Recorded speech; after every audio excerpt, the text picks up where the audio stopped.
Every biker has that one thing that instantly pisses them off. You know exactly what I'm talking about. Those little annoyances, dumb comments, and clueless behavior that make you wonder how some people function in everyday life. From idiot drivers to non-riders who just don't get it. Today, we're going into the stuff that makes every true biker's blood boil. If none of these things annoy you, I've got bad news. You might not actually be a real rider. Let's rev up and get into it. Number 1. Clueless people sitting on your bike without asking. There's a special circle in hell reserved for people who think motorcycles are public furniture. You're grabbing coffee, and through the window you spot some Instagram warrior straddling your pride and joy, girlfriend directing the impromptu photo shoot. Just wanted to see how it feels, bro. Sweet bike, they'll say, as if that makes it okay to manhandle your $15,000 machine without permission. It's mind-boggling. These same people would never walk up to a stranger's car, hop in the driver's seat, and start taking selfies, yet somehow motorcycles are fair game? The audacity is astronomical, and it's always the ones who have never ridden, clutch dumping your idol, cranking the throttle, creating a mini heart attack when you imagine them dropping your bike on the pavement. Next time someone asks why bikers seem grumpy, start with this. Number 2. Drivers who don't check their mirrors. The invisible biker syndrome is real, folks. You could be wearing a neon yellow suit, riding a chrome-plated bike with a light show that would embarrass Times Square, and some sedan will still drift into your lane like you're made of ghost particles. The worst part? The complete lack of awareness afterwards. No apologetic wave, no moment of realization, just blissful ignorance as they nearly turned you into a highway statistic. Meanwhile, you're doing an emergency maneuver that would qualify for Cirque du Soleil. The same driver who nearly pancaked you will then get home and tell stories about crazy bikers who come out of nowhere. Number 3. People who think riding a motorcycle is too dangerous. Ah yes, the self-appointed safety experts. You mention you ride, and suddenly everyone's a statistician with a PhD in transportation mortality rates. My cousin's neighbor's dog walker knew a guy who crashed once. Have you written your will? They ask, while texting and driving 15 over the limit with their knee steering the wheel. What's fascinating is how these conversations always include some ghoulish storytelling. They never just say it's dangerous, they need to share the graphic details of every motorcycle accident they've ever heard about. Did you hear about the guy who? No, Carol, I don't need your horror stories while I'm trying to enjoy my lunch. Meanwhile, these same people think nothing of activities with similar or higher risk profiles. Rock climbing? Cool. Skydiving? Adventurous. Motorcycle? Clearly you have a death wish and hate your family. Number 4. People who assume you're in a gang. This one's especially hilarious if you're a middle-aged accountant who happens to enjoy weekend rides. You pull up to a gas station in your gear, and suddenly mothers are clutching their children, store clerks are watching the security cameras, and someone's probably called the local news about a biker invasion. Are you with those, motorcycle gangs? They whisper, eyeing your Honda Goldwing like it's a weapon of mass destruction. The mental gymnastics are Olympic level. You could be wearing gear that costs more than their monthly mortgage, but the leather and helmet combination apparently screams dangerous criminal rather than doesn't want road rash. The irony peaks when these same people binge watch shows about fictional biker gangs, then can't separate Hollywood from reality. Number 5. Clueless passengers who don't know how to sit still. Taking a passenger should be fun, but sometimes it's like strapping a hyperactive octopus to your back. They treat corners like they're riding a mechanical bull, constantly shifting weight at precisely the wrong moment.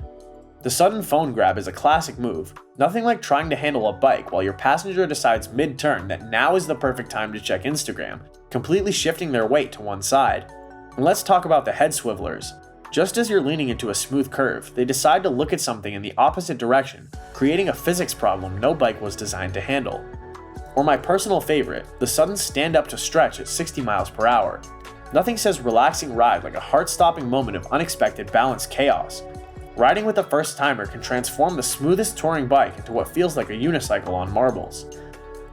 Number 6. People who think your bike is cheap just because it has 2 wheels. The condescending, saving money on transportation comment when you roll up on your $30,000 custom bike is a special kind of ignorance. Apparently, anything with fewer than 4 wheels must be a budget option in some people's minds.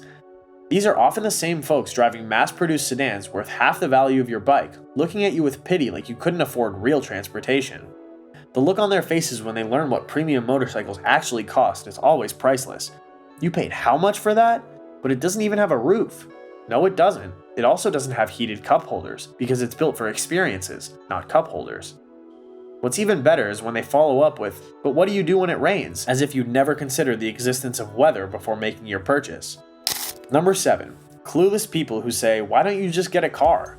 This question reveals so much about the person asking it. They've completely missed that motorcycles aren't a compromise, they're a choice, a passion, a completely different experience.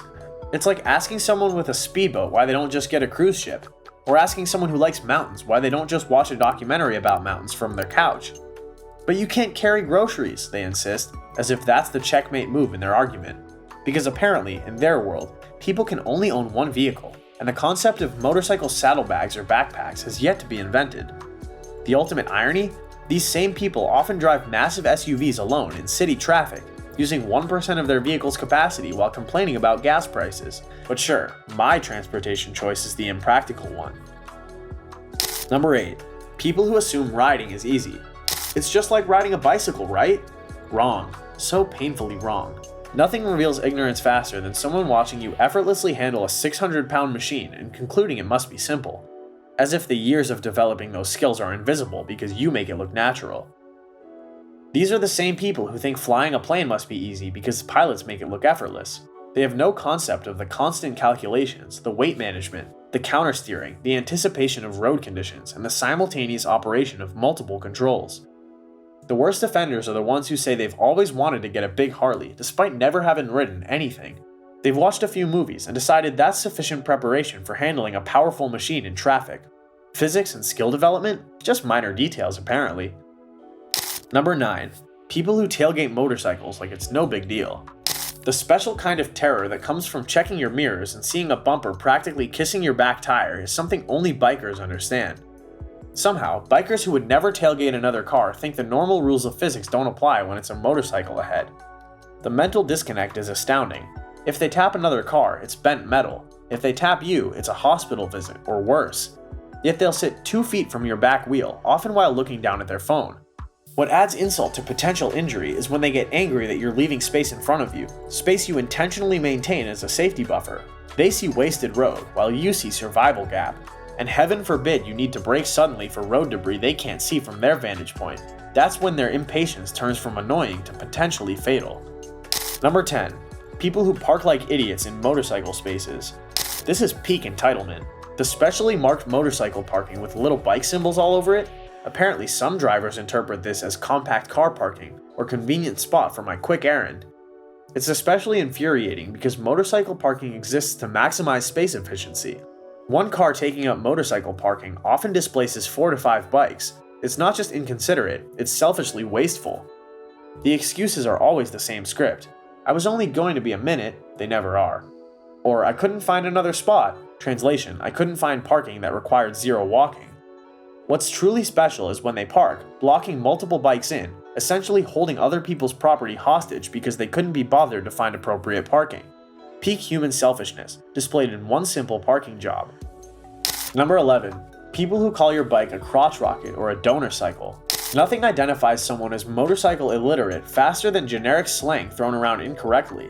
Calling a touring bike a crotch rocket or referring to a vintage cafe racer as a hog is the equivalent of calling every computer an Xbox. But the donor cycle comments take it to another level of tastelessness. Imagine if someone referred to your car as a family killer every time they saw you driving your kids. That's essentially what these people are doing, making casual jokes about your potential death. It's especially rich coming from people who have never taken a single riding course, while you've invested in proper training, quality gear, and practiced countless emergency maneuvers. But sure, your uninformed opinion based on sensationalized news stories is definitely more accurate than my actual experience. Number 12. Clueless drivers who think motorcycles don't need space. The motorcycle buffer zone thief is a special breed of road user. You've carefully maintained a safe following distance, and they see it as an invitation to cut in, often without signaling. What they don't understand is that this space isn't empty, it's actively being used. It's your emergency stopping zone, your debris avoidance area, your reaction time buffer. It's not an unused gap in traffic, it's a critical safety system. This behavior shows a fundamental misunderstanding of motorcycle operation. We need more space than cars, not less. We can't roll over that pothole that your SUV wouldn't even notice. That patch of gravel in the turn lane isn't a minor inconvenience to us, it's a potential slide.